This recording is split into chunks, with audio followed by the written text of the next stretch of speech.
Atong sayro ng dugang pang mga balita sa Mindanao. Makabanato si Efren Mamak live sa General Santos City. Efren. Salamat, Sara. Patay ang usa ka rider human nahulog ang gimanehong motorsiklo sa usa ka bangag sa kadalanan sa Makilala, Cotabato.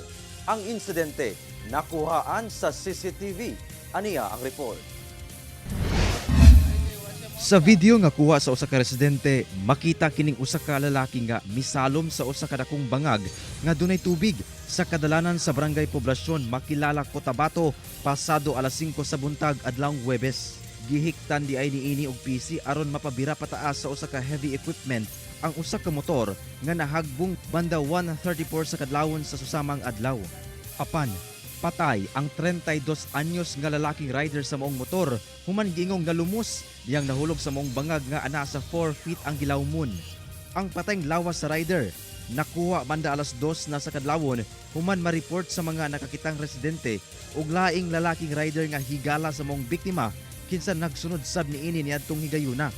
Matud sa Makilala Municipal Police nga base sa CCTV, gilikayan matud pa sa maong rider ang duha ka road signages sa buong construction area apan mibangga ang gimanehong motor sa unahang barrier ug nag-overshoot sa moong bangag nga kabahin sa road construction project sa DPWH 12.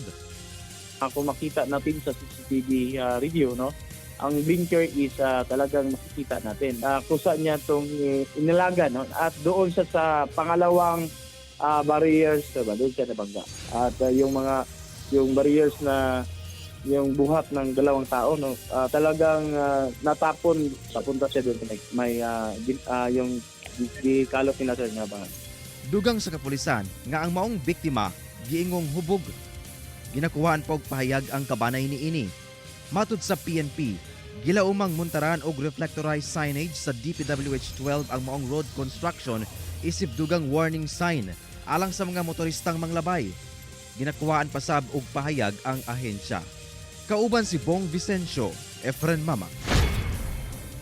1 Mindanao.